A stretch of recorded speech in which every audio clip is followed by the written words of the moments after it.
Hai, welcome back. Gadis Bola akan menyajikan informasi seputar Timnas Indonesia.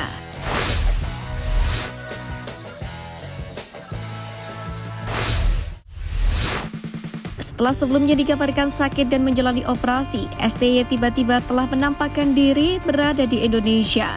Pelatih 53 tahun itu terlihat hadir dalam acara peluncuran Golden Visa yang digagas oleh Direktorat Jenderal Imigrasi Kementerian Hukum dan HAM Republik Indonesia, yakni pada hari ini Kamis 25 Juli. Pada kesempatan ini, Sintayong, pelatih Timnas Indonesia menerima Golden Visa dari Presiden Joko Widodo di Jakarta pada Kamis. Jokowi memberikan STY Golden Visa dengan tujuan untuk memberikan kemudahan kepada WNA untuk berinvestasi dan berkarya di Indonesia. Itu diberikan Jokowi di Hotel Ritz-Carlton, Jakarta. Jokowi memberikan akses perdana Golden Visa ke Sintayong secara simbolis. Selanjutnya, STY akan fokus untuk mempersiapkan menuju kualifikasi Piala Dunia 2026 bersama Timnas Indonesia. Sebagaimana diketahui dalam laga semifinal Piala AFF U19 2024 nanti, skuad Garuda Nusantara akan bersua juara grup C yang sedang diperebutkan oleh Malaysia dan Thailand.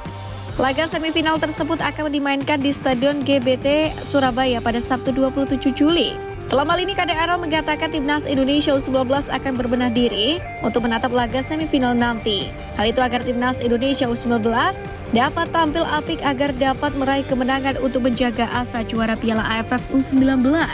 Sementara itu, Indra Syafri bakal memberikan latihan tendangan penalti untuk berjaga-jaga jika pemenang laga semifinal Piala AFF U19 2024 nanti tak bisa ditentukan lewat 90 menit. Program latihan penalti Garuda Nusantara itu pun dibocorkan oleh KDRL yang menilai semuanya akan dipersiapkan dengan sangat matang. Tentu hal ini dilakukan karena laga semifinal pastinya akan berjalan cukup ketat. Hal itu untuk mengantisipasi pemenang laga akan ditentukan lewat babak adu penalti. Jadi para pemain akan siap sepenuhnya mengeksekusi bola dari titik putih. Timnas Indonesia U19 melaju ke babak semifinal Piala AFF U19 2024 setelah menjalani juara grup A. Prestasinya tidak hanya itu, dalam 3 pertandingan babak grup A, penguasaan bola Garuda Nusantara juga cukup tinggi. Bahkan saat menang 6-2 atas Timor Leste mencapai 70%. Selain itu, kedalaman skuad juga merata. Itu terlihat Indra Syafri mencatatkan beberapa pemain. Kualitas permainan yang diperlihatkan pun tak merosot. Daya juang dan agresivitas pemain tetap sama, termasuk statistik lainnya seperti produktivitas gol. Sementara itu, Indonesia tak akan gentar siapapun lawannya nanti di semifinal. Ini karena pemain Indonesia U19 dianggap sudah terbiasa melawan tim-tim yang kualitasnya jauh lebih baik. Satu hal lainnya, Indra punya program pelatihan yang matang. Indra memang dikenal sebagai pelatih yang lihai mengatur performa pemain agar puncaknya di final. Kini tuah itu kembali dinanti oleh seluruh penggemar Indonesia di penjuru negeri. Timnas Indonesia U19 berhasil memiliki produktivitas lebih baik dibandingkan Australia di ajang Piala AFF U19 2024 ini. Hal itu bisa dipastikan setelah Australia hanya menang tipis lawan Myanmar. Australia hanya menang 1-0 lewat gol yang dicetak oleh Medin Mehmeti di menit ke-34. Dengan tambahan 1 gol lawan Myanmar, Australia total mencetak 13 gol dalam 3 pertandingan di babak penyisihan. Australia pun masih kalah 1 gol dibandingkan Timnas Indonesia yang menorehkan 14 gol di fase grup. Di sisi lain, Timnas Indonesia U19 sendiri bukanlah tim tertajam di fase grup ini, di mana Timnas Malaysia saat ini menyandang status sebagai tim tertajam dengan menorehkan 16 gol dan hanya dalam 2 pertandingan saja. Malaysia bahkan punya kesempatan untuk menambahkan koleksi gol mereka di laga terakhir Malaysia yang akan bertemu dengan Thailand. Manajer Timnas Indonesia U19 Ahmed Zaki Iskandar mengatakan Welber Jardim mengalami cedera karena benturan saat melawan Timor Leste di Piala AFF U19 pada Selasa lalu.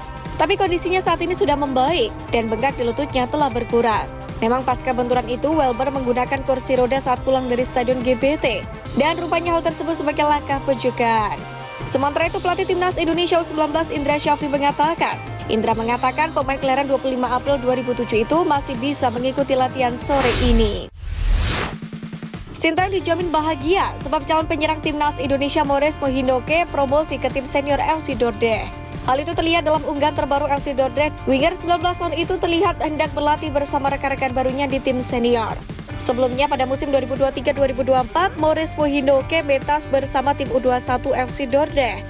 Tercatat dari 18 pertandingan, ia mengemas 3 buah gol. Sebelumnya, Maurizio Hinoke dipanggil Indra Syafri untuk membela timnas Indonesia U19 di Toulon Cup 2024 yang dilangsungkan di Prancis awal Juni lalu. Saat itu, Maurizio Hinoke dipanggil untuk menjalani trial bersama skuad Garuda yang lain.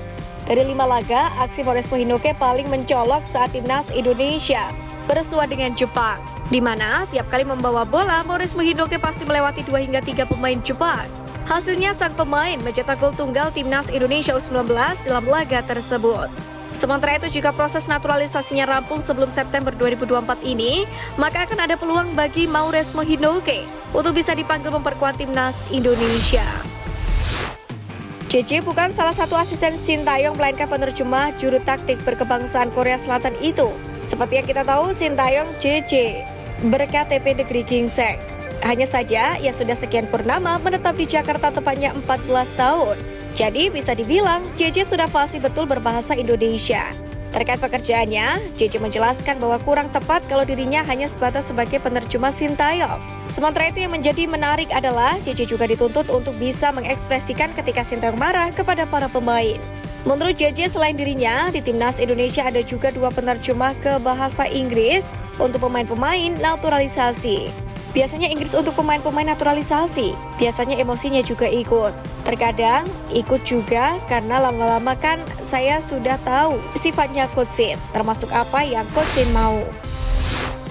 Kade Arang mengakui bahwa dirinya mendapatkan instruksi khusus dari Indra Syafri selama tampil di Piala AFF U19 2024. Dia menuturkan pelatih timnas Indonesia U19 meminta dirinya untuk membantu serangan skuad Garuda Nusantara. Kade mengatakan Indonesia U19 tidak hanya kokoh dalam bertahan, akan tetapi juga produktif dalam skema serangan agar dapat meraih hasil maksimal. Saat ini tim itu baru kebobolan 2 gol dalam 3 laga. Sementara itu mereka sudah mencatatkan 14 buah gol. Timnas Indonesia U19 sendiri lolos ke semifinal berstatus juara grup A dengan 9 poin. Poin itu diraih setelah tim tersebut menyapu bersih laga fase grup dengan kemenangan. Sementara itu, laga semifinal dijadwalkan berlangsung pada Sabtu 27 Juli mendatang, di mana Australia terlebih dahulu memainkan laga perebutan tiket final pada pukul 15.00 waktu Indonesia Barat. Setelah itu dilanjutkan dengan tuan rumah Indonesia pada malam harinya. Tampil apik sepanjang penyisian grup, pelatih Indra Syafri layak memainkan 3 bintang timnas Indonesia berikut ini sebagai starter saat lakoni babak semifinal di Piala AFF U19. Di antaranya adalah Jens Reven. Di pertandingan terakhir saja, ia dipercaya turun sebagai starter. Jens Reven telah sukses mencetak 2 gol serta memberikan 2 assist buat rekannya. Selanjutnya, Muhammad Kaviyatu Rizky. Meski sempat jadi cadangan, namun di laga kontra Timor Leste kemarin, pemain 18 tahun ini mampu tunjukkan kualitasnya.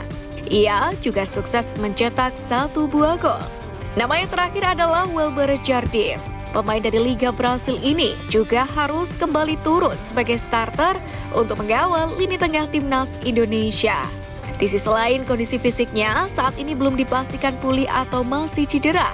Namun jika Welber bisa tampil, dirinya pun layak diturunkan sebagai starter.